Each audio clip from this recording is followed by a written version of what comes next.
Eu vou ler desde o versículo 1, mas nós vamos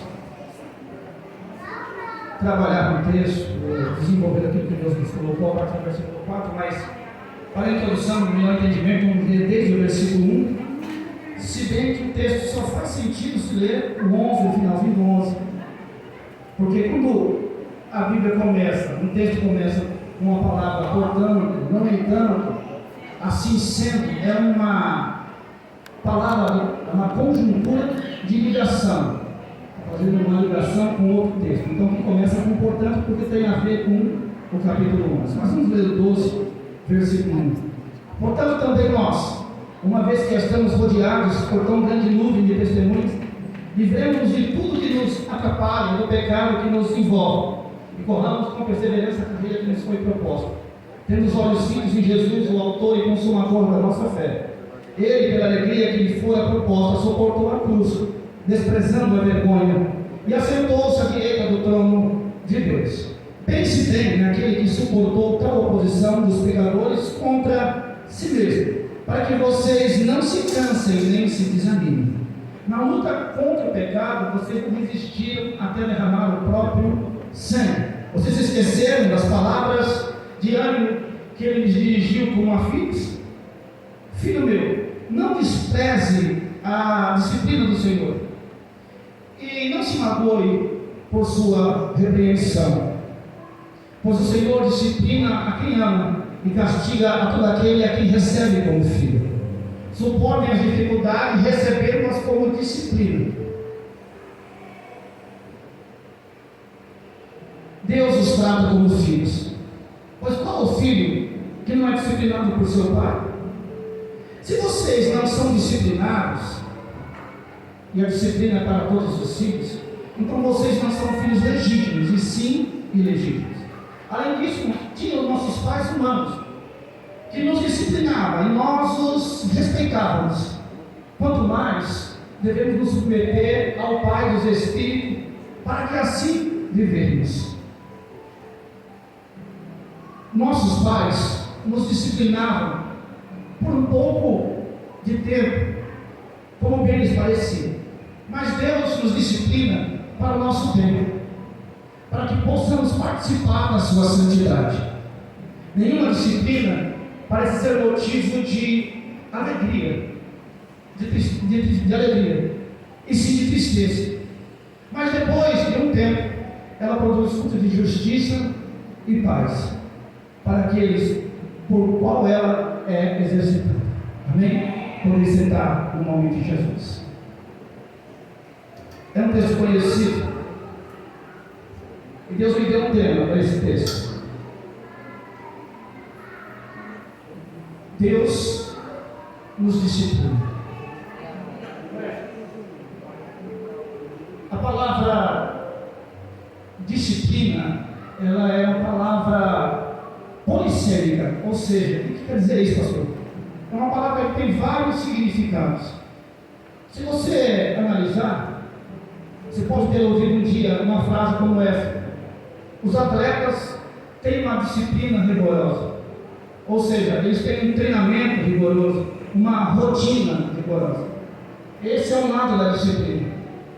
Mas o lado que nós vamos tratar nessa noite, no significado que nós vamos tratar nessa noite de disciplina, é o lado da correção. É o lado da disciplina como correção e como instrução também, que é o que diz o texto a partir do versículo 4. Amém? O texto ele faz referência ao capítulo 11, falando dos heróis da fé, que eles suportaram tudo e pagaram alto preço por isso. Foram disciplinados, corrigidos pelo Senhor, mas foram vencedores. E muitos deles lutaram contra o pecado até derramar o próprio sangue, como o próprio Jesus, que Elvis está dizendo aqui, que Jesus lutou contra o pecado até derramar o próprio sangue. E o autor diz que os hebreus, os judeus daquela época, ainda não tinham lutado contra o pecado até derramar o próprio sangue. Essa expressão é forte, mas ela quer dizer uma coisa. O autor, que inclusive o autor dos Hebreus é desconhecido, ele está querendo dizer que nós precisamos precisamos lutar contra o pecado até as últimas consequências, até o nosso limite. A luta contra o pecado não é uma luta fácil, não é uma luta qualquer, não é uma luta comum. Por quê? Porque nós somos criados, o ser humano foi criado perfeito, sem pecado e santo, e foi colocado no jardim. No Éden, né? No jardim de Deus, lá no Éden, o homem não tinha pecado algum, ele era absolutamente santo e perfeito diante de Deus. Mas veio a tentação e o homem cedeu à tentação. E a Bíblia diz que através de Adão entrou o pecado no mundo, através de um homem, e esse homem foi Adão. E a Bíblia também diz que quando entrou o pecado, entrou a morte. E depois que o pecado entra e a morte entra, como Adão é o cabeça de uma raça, que é a raça humana, ele é a matriz principal da raça humana, então todos que nasceram depois dele, nasceram em pecado. É isso que diz o Salmo 51, versículo 5. Nasci em iniquidade, Davi dizendo, e em pecado me concebeu minha mãe. E assim como Davi, todos nós nascemos na iniquidade e fomos concebidos em pecado. Então a nossa natureza ela é ruim, a nossa natureza ela é caída, a nossa natureza é carnal, e nós precisamos de Deus para nos disciplinar, para nos colocar na roda de um caminho de paz e santidade. É disso que nós vamos tratar nessa noite. Esse texto, ele cabe 4 perguntas básicas. A primeira delas é o que é disciplina. Disciplina é obediência a regras. Disciplina é obediência aos superiores. Disciplina é correção. Disciplina é algo que deve ser colocado em ordem. E tudo isso é disciplina. Se eu posso resumir isso numa frase para nós, na vida espiritual, eu diria que disciplina é o caminho para a santidade, que nos levará para a eternidade. Eu vou repetir para ficar na sua cabeça, porque se eu pudesse resumir, e eu quero ser bem simples, irmão, e tentar esmiuçar o texto, deixar o mais simples possível, porque o pregador precisa ser simples para ser entendido. Porque você só pode praticar aquilo que você entende. Se você não entende, como você vai praticar? Então eu vou tentar ser simples. Eu pedi isso ao Espírito Santo que me fizesse ser simples e ser entendido, porque acho que isso é o principal de tudo. Então, disciplina, se eu fosse trazer uma frase, né? Disciplina é o caminho para a santidade, que nos levará à eternidade. Fica com essa frase para a sua vida, que isso vai ser bom para a sua vida. A primeira pergunta, nós já respondemos o que é disciplina, e nós precisamos dela. Deus nos trata, e como nós temos a natureza caída, o caráter foi caído, derrubado, degenerado com o pecado. Nós somos carnais, nós somos ruins, nós somos pecadores por causa da natureza de Adão. Mas assim como o pecado entrou no mundo pelo homem, também a vida entrou também no mundo através de um homem que é o segundo Adão, que é Jesus Cristo. Aleluia, glória a Deus. Por Jesus entrou a vida, e nós louvamos a Deus por isso. A primeira pergunta foi respondida: o que é disciplina? Vocês entenderam o que é disciplina? Amém? Entenda, compreenda e tente praticar isso. A segunda pergunta é: a quem Deus disciplina? Se vocês sabem o que é disciplina. A segunda pergunta é: a quem Deus disciplina? E o texto está claro, né? Como diz no versículo 5: vocês esqueceram da palavra de ânimo que ele lhes disse como a filhos.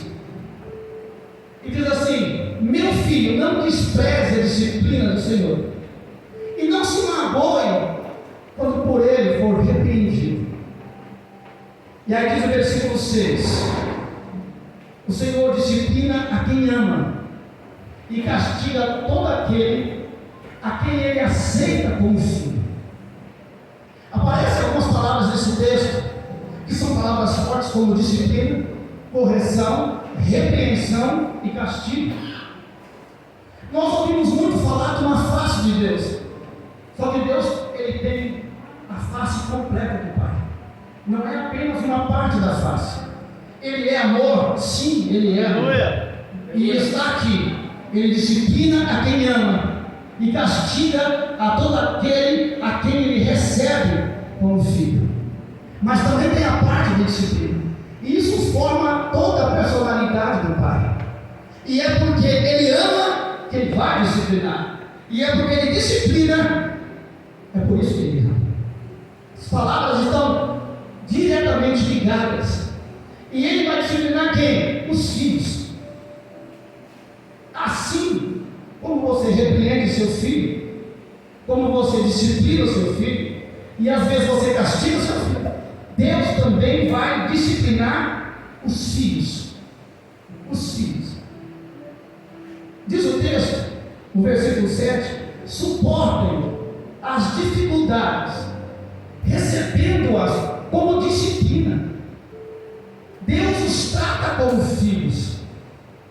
E diz assim o versículo: qual filho que não é corrigido por seu pai? E diz o versículo 8: se vocês não são corrigidos, e a correção é para todos os filhos, então vocês não são filhos legítimos, mas sim ilegítimos. O que Deus quer dizer com isso?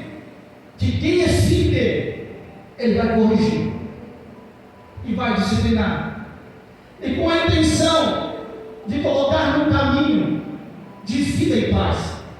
Olhe bem para mim e ouça a ilustração que Deus me deu. Vê se faz sentido para você essa ilustração. Você, quantos pais e mães nós temos aqui? Levanta as mãos. Pais e mães.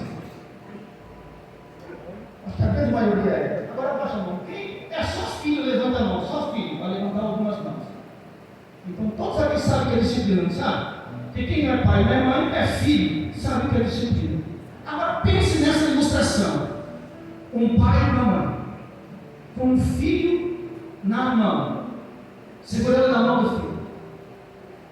E de repente esse filho solta a mão do seu pai e começa a correr para um caminho, cujo o pai e a mãe sabem que no final daquele caminho tem um abismo que pode levar o seu filho à morte.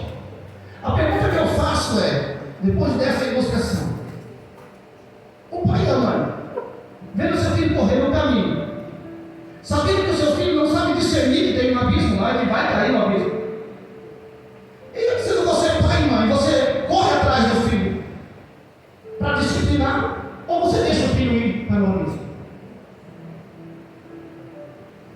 Quem acha que é a segunda opção, levanta a mão, que é correr atrás dos filhos e isso dos filhos, levanta a mão. Quem acha que é a segunda opção, levanta a mão aí. Eu correria atrás do meu filho para disciplinar. Quem acha que é essa, levanta a mão. Você correria atrás do seu filho para discipliná-lo? Sim ou não? Quando chegasse até ele, você simplesmente voltaria com ele para o caminho? Ou você diria a ele, instruindo ele: olha, ali, se você continuasse nesse caminho, teria um abismo. Você cairia no abismo e morreria. Eu estou te disciplinando, te corrigindo, para que você venha para o caminho seguro, um caminho de paz e um caminho de santidade. Você está me entendendo aí? E Deus disciplina os seus filhos. Deixa eu dar mais uma notícia para vocês. Há tempos atrás eu ouvi uma frase da minha mãe, dizia muito isso. Uma mãe tem 5 filhos e mostrava a palma da mão. E é como uma mão. Por quê? Porque nenhum dedo é igual ao outro. E minha mãe dizia: nenhum filho é igual ao outro. Você acha que eu sou igual a você? Não, não sou. E como Deus nos trata? A disciplina de Deus, ela é personificada. A disciplina de Deus, ela é personalizada. E ela é individualizada. Você é uma pessoa, então é personalizada. Você é um indivíduo, ela é individualizada. Por quê? Porque tem alguns que ouvem e obedecem prontamente. Tem outros que ouvem e demoram para obedecer. Tem uns que ouvem, entra por um ouvido e sai por outro. Tem uns que ouvem e acata rapidamente a disciplina. E Deus conhece a cada um de nós. E para cada um de nós, Ele disciplina de uma maneira. É só nós voltarmos e entrarmos na Bíblia e pegarmos a história de 2 reis de Israel. E nós vamos entender bem o que eu estou tentando transmitir a vocês essa noite. Eu peguei 2 reis para me dizer que um era rei e o outro não era, então tinha função de. Não, eu peguei 2 reis. 2 reis de Israel. Os 2 primeiros reis de Davi. Eles pecaram? Pecaram. Então os 2 eram reis e os 2 pecaram. Os 2 eram filhos de Deus? Eram. E por que um recebeu a disciplina e mudou seu caminho e o outro foi de mal a pior? O primeiro foi Saul, que pecou contra Deus. O profeta Samuel vai até Saul e repreende ou disciplina Saul, perguntando para ele, porque ele foi enviado para a guerra e Deus disse: não traga nada, nenhum despojo, não traga uma moeda, não traga nada, mate a todos e não traga nenhum despojo da guerra. Saul vem e traz o rei vivo, traz o melhor do gado. E quando Samuel chega no pátio, Samuel pergunta para Saul: Saul, este balido de ovelhas ou esse barulho das ovelhas? Saul disse: os cavalos lá, os animais lá, eu resolvi trazer o melhor da ovelha. Samuel disse: hoje Deus rasgou o teu reino pela desobediência sob a ordem que Deus tinha lhe dado. E quando Samuel bate ele não reconhece a disciplina, ele não reconhece a correção e continua no erro. E depois disso ele foi consultar videntes, foi consultar feiticeiras e foi de mal a pior. A Bíblia diz no livro de Salmo que um abismo atrai o outro. E a Bíblia diz no Novo Testamento, Jesus dizendo, ele diz: aquele que está sujo, sujo-se mais ainda. E Saul fez exatamente isso. Se você for analisar, o pecado de Saul não é tão grave quanto o pecado de Davi. Pastor, você está dizendo que tem pecadinho, pecadão? Exatamente. Existe pecadinho, pecadão. Né? Existe o pecado que não tem perdão, que é a vacina contra o Espírito Santo. Então esse é um grande pecado.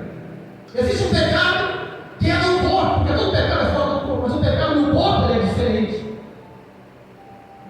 E é esse pecado que Davi comete, o de adultério. E mais do que adulterar, ele matou Urias, colocando Urias na frente da batalha. Foram 2 pecados gigantescos. E por que Davi recebe o perdão?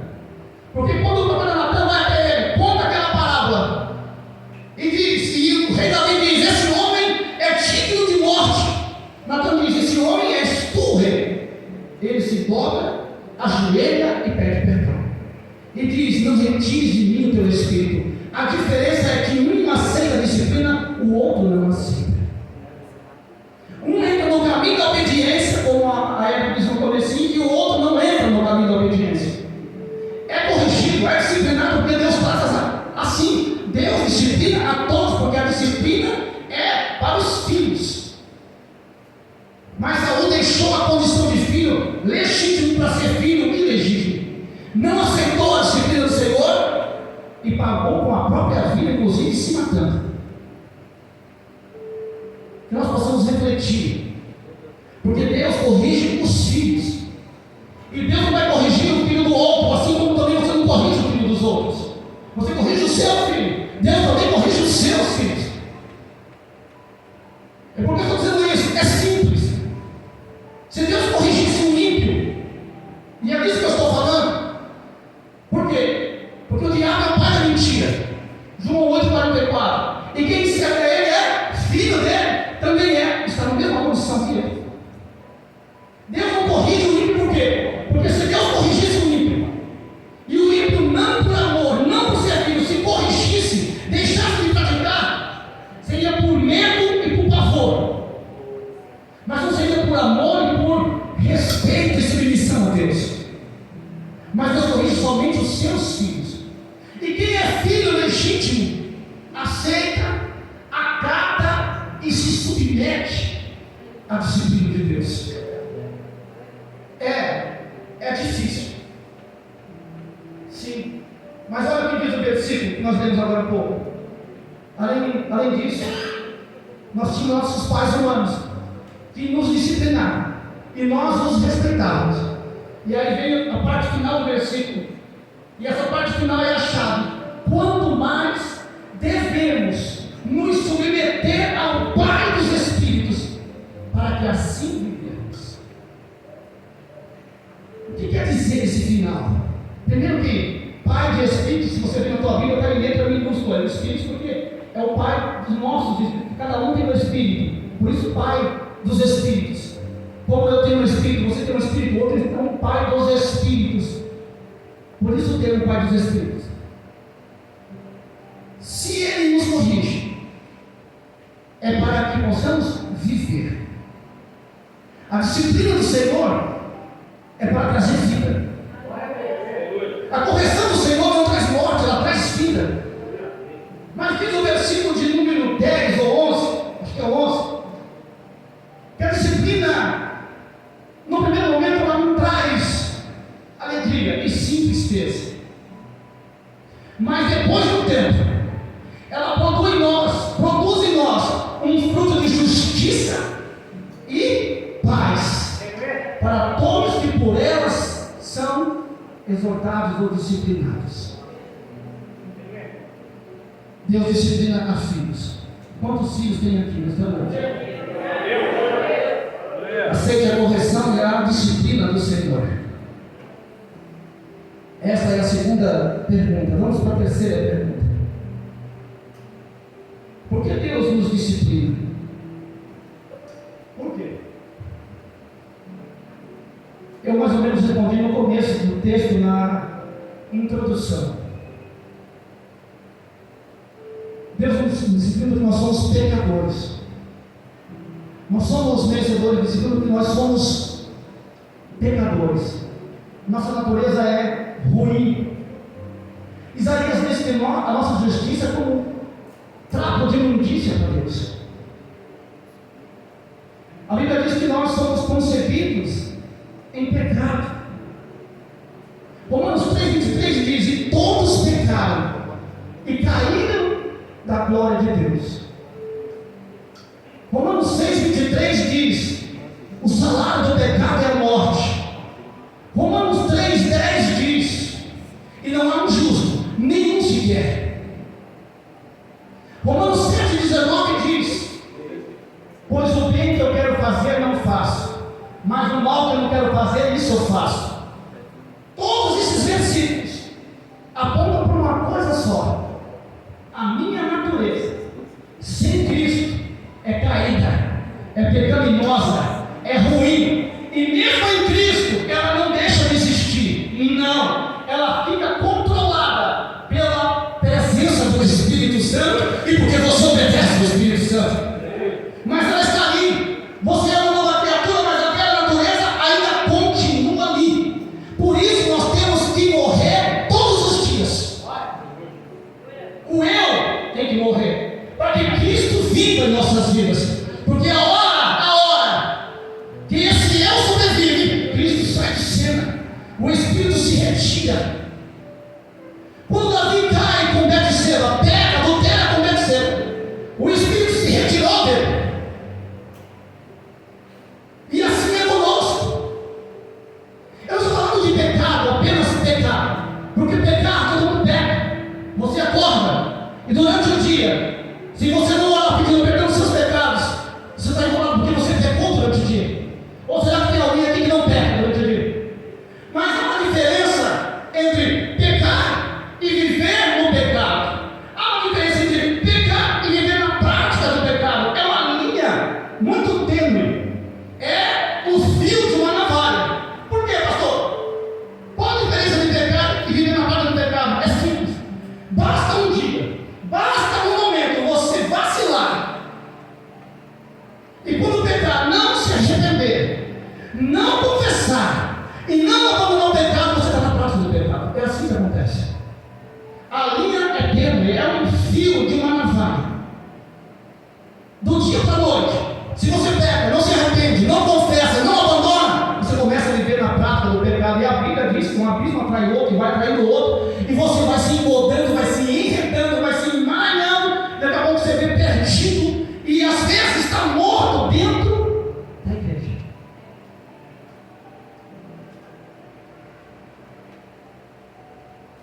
Porque para desviar, ninguém desvia da noite para o dia. Para viver no pecado, sim, é uma linha tênue. Do dia para a noite você está na prática do pecado. Basta não se arrepender, basta não confessar, basta não abandonar, você cai na prática do pecado. O desvio vem depois do processo de pecado, de emaranhamento do pecado, de confusão, de vida do pecado, da ponto de desviar. Porque vem o sono espiritual. É a primeira coisa que acontece, é o sono espiritual. E é aquele sono que não tem nada a ver, isso não tem nada a ver, isso não tem problema nenhum, eu posso isso, eu posso aquilo, não tem nada a ver isso, não tem nada a ver. E daqui a pouco não tem nada a ver, é cego e acaba vivendo em pecado. Por isso, cuidado. Satanás ele não entra arrombando a porta da frente com o pé. Não. Ele é astuto, ardiloso. E vem e lança algumas coisas que as pessoas vão deixando entrar. Vai deixando entrar. Porque quem fala que o pecado é ruim, não, às vezes o pecado é gostoso, como diz alguns. E quando você dá por si, você está na prática dele. Você já viu quão difícil é trazer um desviado para a igreja? Tenta evangelizar um para você ver. Você vai pegar para ele, sabe tudo, ele quer dar aula para você. Mas o que ele não faz é se arrepender do pecado, é confessar o pecado e abandonar o pecado, porque é isso que tem que fazer. Porque conhecimento sem prática não leva a lugar nenhum. O cara ser mestre na teologia, doutor em teologia, mas sem viver a palavra, ele vai para o inferno com todo o conhecimento que tem. Conhecimento é bom com prática, com vida com Deus, vivendo, obedecendo e aceitando a disciplina. Então, por que nós somos disciplinados? Porque nós somos pecadores. Porque a nossa natureza é ruim. Por isso precisamos ser disciplinados. Então Deus vem e nos disciplina. O caminho é morte e destruição. O Senhor nos coloca no caminho de paz e santidade. O caminho sem Cristo é morte e destruição, mas o caminho com Cristo é paz e santidade. Nós temos sempre a escolha. Nós podemos decidir e definir e escolher. Nós temos livre-arbítrio. Ou você entra no caminho de morte, ou você vai para o caminho da vida. O texto está dizendo: se você receber a disciplina do Senhor, para quê? Para que assim vivermos. Então, se eu não aceitar, é morte. E aqui é morte espiritual, não é morte física. A morte espiritual, eu vejo que é a pior morte que existe, porque morte não é extinção, morte é separação. E logo a morte espiritual se trata da separação da sua vida com Deus. E isso é muito ruim, é péssimo, é prejudicial, é pernicioso. E basta uma desatenção que isso acontece. E chega a morte espiritual. Adão passou por isso, e outras pessoas passaram por isso, e no Novo Testamento Paulo diz: cuidado. Em Timóteo faço disso, para que vocês não apostatem da fé. Apostasia é abandono consciente da fé. Ele diz assim: eu vou sair da fé. Cuidado. A disciplina nos leva a um processo de santidade. E esse processo de santidade ele começa no dia que você levantou a mão para Jesus. E ele vai terminar no dia que você for arrebatado, ou que você for ao céu. Porque depois da santidade vem a glorificação. O teu corpo é glorificado, você é glorificado e você agora é santo para sempre. Mas aqui embaixo tem um processo de santidade, que ele começa no dia que você aceita e vai até o último dia da sua vida na face da terra. E nunca termina, porque nós temos que todo dia nos santificar. 1 Tessalonicenses 5,23 diz: o mesmo Deus de paz nos santifique em tudo, espírito, alma e corpo. Aí Deus faz. Agora vem a nossa parte: mantenham-se irrepreensíveis até a vinda de nosso Senhor e Salvador Jesus Cristo. Então eu tenho que me manter irrepreensível. Isso é a minha parte na santidade. Então por que somos disciplinados? Porque somos pecadores. Pecamos todos os dias. Podemos e não devemos viver na prática do pecado, mas pecamos. Então temos que confessar, nos arrepender e abandonar. E é o Senhor que faz isso. E quando Ele vai nos disciplinar, Ele mostra: você errou aqui, errou ali. E olha onde ia dar: morte. Eu te trago para a vida e paz. Amém? É por isso que nós somos disciplinados. Glória a Deus. A última pergunta: para que serve a disciplina? Nós podíamos até colocar mais uma pergunta, que é: como Deus nos disciplina? E essa pergunta está no texto, dizendo assim, versículo 7: suportem as dificuldades, recebendo-as como disciplina. Como Deus nos disciplina? Através das dificuldades, através das adversidades, através das lutas, através das provas, através dos problemas. É assim que Ele nos disciplina. Está no texto. Suportem as dificuldades, recebendo-as como disciplina. Então, na alegria, na festa, você não vai entender como Deus pode me disciplinar. Mas quando você está no meio de um problema, de uma dificuldade, de uma adversidade, e Deus já te instruiu, Deus já te ensinou, Deus já falou, já orientou, já alertou dentro da palavra, já falou contigo. Então você tem que sobrepor o problema, levando aquilo como disciplina para a sua vida, porque aquilo te faz crescer. Porque a ideia de Deus é te levar à maturidade. A ideia do Senhor é te levar ao crescimento e à maturidade. Deus não quer que você fique no mesmo estágio que você está. Deus não quer que você permaneça da maneira que você está. Deus quer que você cresça e amadureça, em busca da paz e da santidade. É isso que Deus quer. Então, para que serve a disciplina? Vamos entender. Precisamos ler alguns versículos para isso. É o versículo de número 9, né? Se eu não estou enganado. Vamos desde o 7, que diz: suportem as dificuldades, recebendo como disciplina. Deus os trata como filhos. Qual o filho que não é disciplinado por seu pai? Aí diz o 8: se vocês não são disciplinados, e a disciplina é para todos os filhos, então vocês não são filhos legítimos, mas sim ilegítimos. Aliás, além disso, nós tínhamos nossos pais humanos que nos disciplinavam e nós os respeitávamos. Quanto mais devemos nos submeter ao Pai dos Espíritos.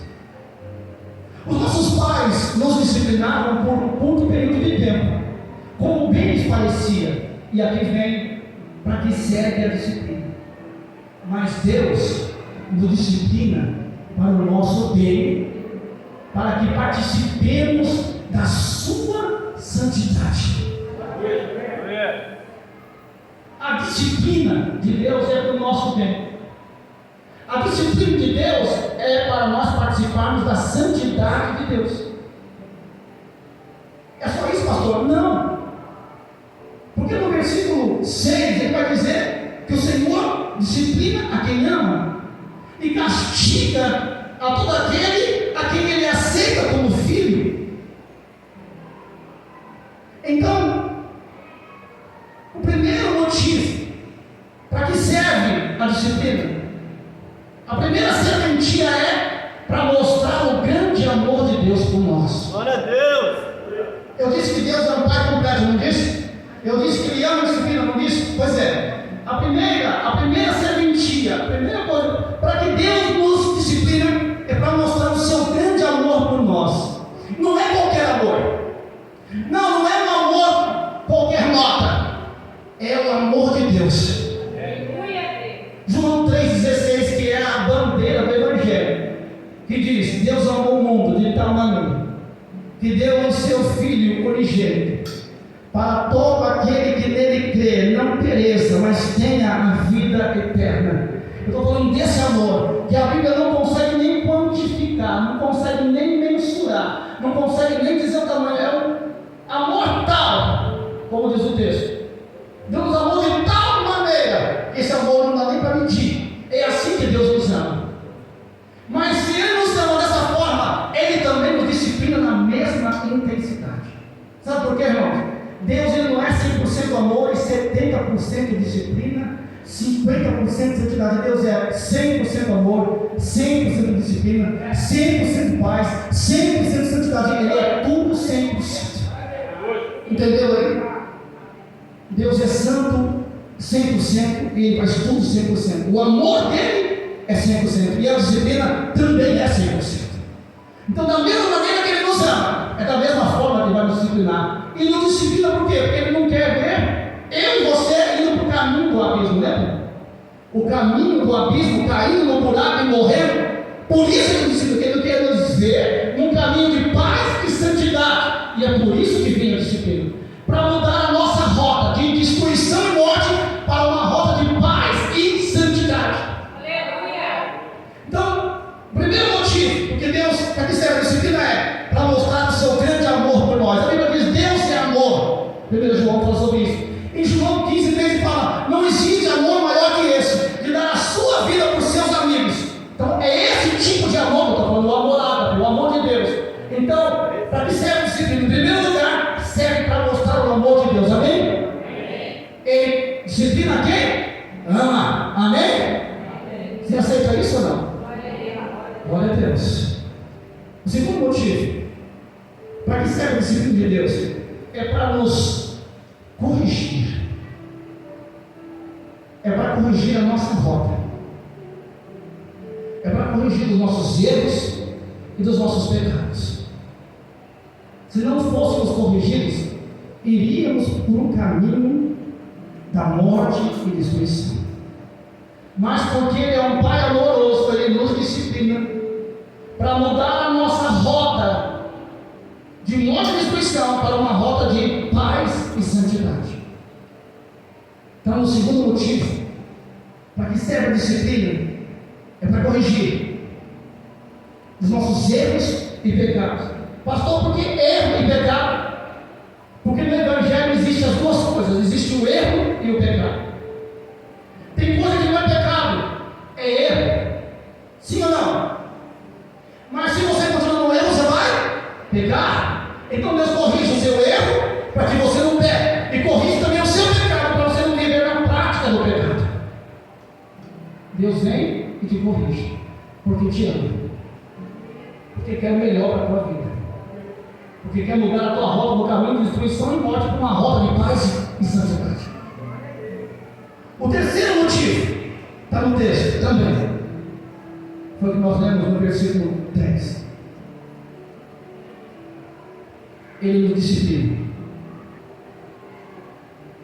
para que nós possamos participar da sua santidade. Sem a disciplina de Deus, nós não participamos da santidade de Deus. Deixa eu ler um texto com vocês aqui, e eu vou encerrar com esse texto. O texto é 1 Pedro, capítulo 1, versículos 14, 15 e 16. Vocês entenderam? A disciplina serve para mostrar o grande amor de Deus. A disciplina serve para mostrar para Deus corrigir nossos erros e pecados. A disciplina serve para participarmos da santidade de Deus. Eu vou falar sobre isso agora. Amém? 1 Pedro 1,14. Olha só como a Bíblia ela se encaixa como uma engrenagem, como um quebra-cabeça e como não tem erro, né? 1 Pedro 14. Como filhos obedientes, olha aí, não vivam conforme as paixões que vocês viviam anteriormente.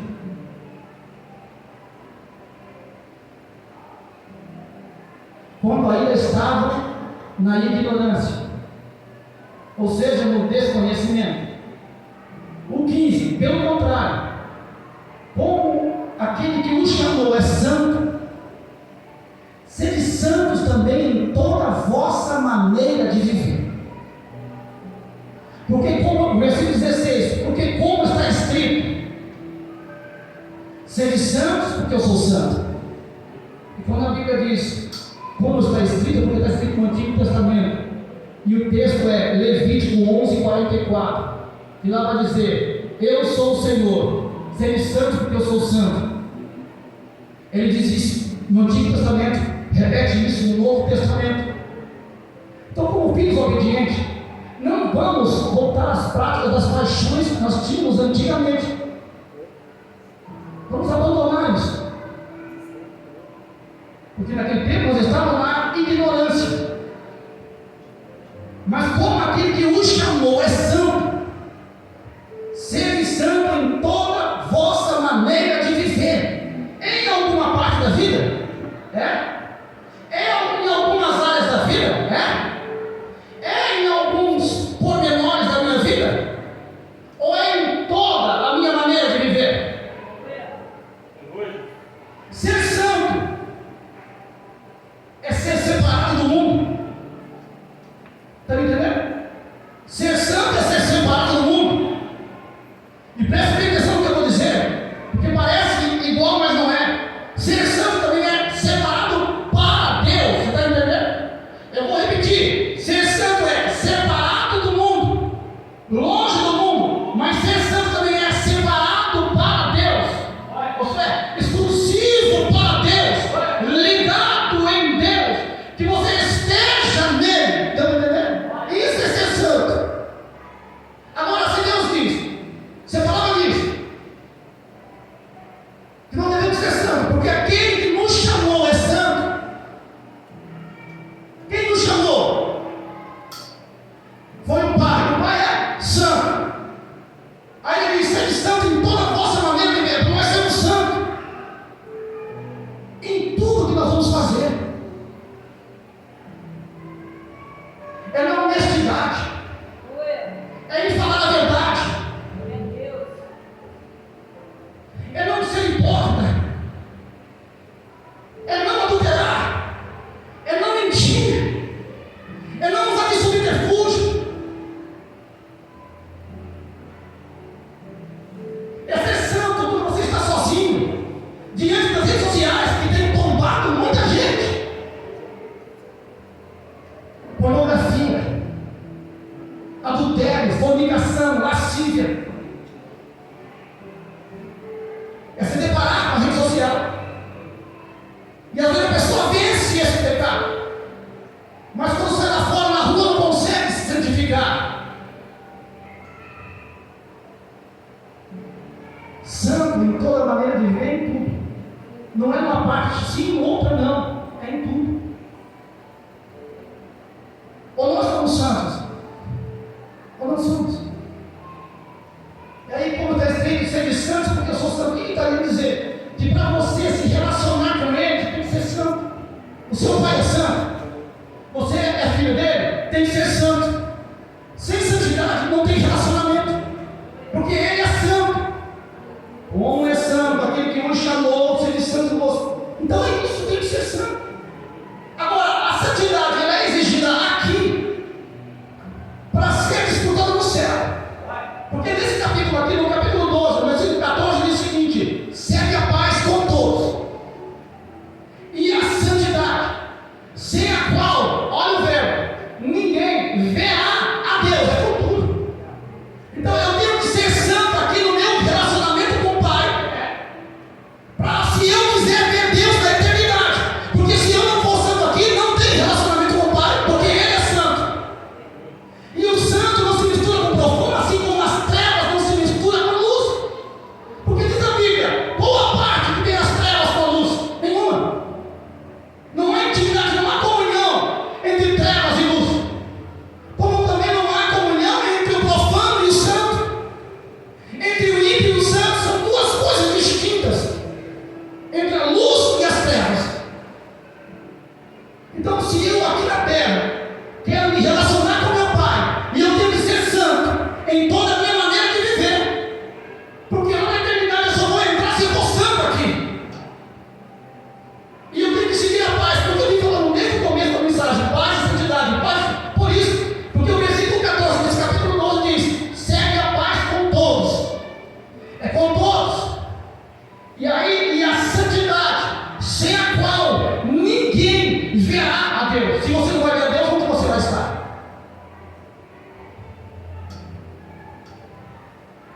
Então, para o nosso relacionamento, é preciso participar da santidade de Deus.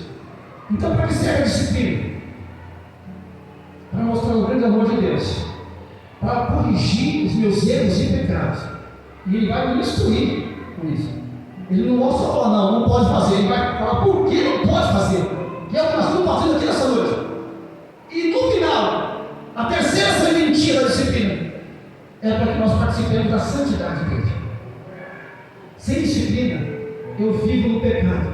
Se eu vivo no pecado, eu estou em trevas. Eu estou na escuridão. Não tem como ter comunhão com quem é santo. Por isso ele diz: como é santo aquele que me chamou, sede vós santo em toda a vossa maneira de viver. Como está escrito: sede santos porque eu sou santo. Só posso ter relacionamento se eu sou santo. Para ter relacionamento com o santo que é Deus. O profano não se relaciona com Deus. O ímpio não se relaciona com Deus, porque não tem santidade.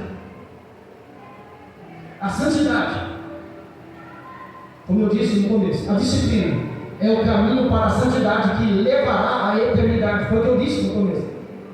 Foi igual essa frase, porque ela sintetiza, ela resume o que é a disciplina. A disciplina é o caminho para a santidade que nos levará à eternidade.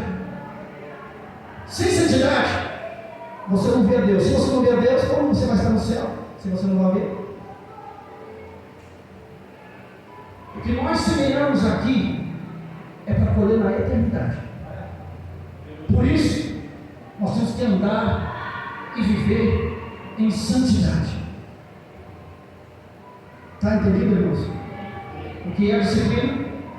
A quem Deus disciplina? Por que Deus nos disciplina? E para que serve a disciplina? Amém? Amém? O que cabe a nós? O que cabe a nós, irmãos? O que cabe a nós? Oi? Obedecer, se submeter.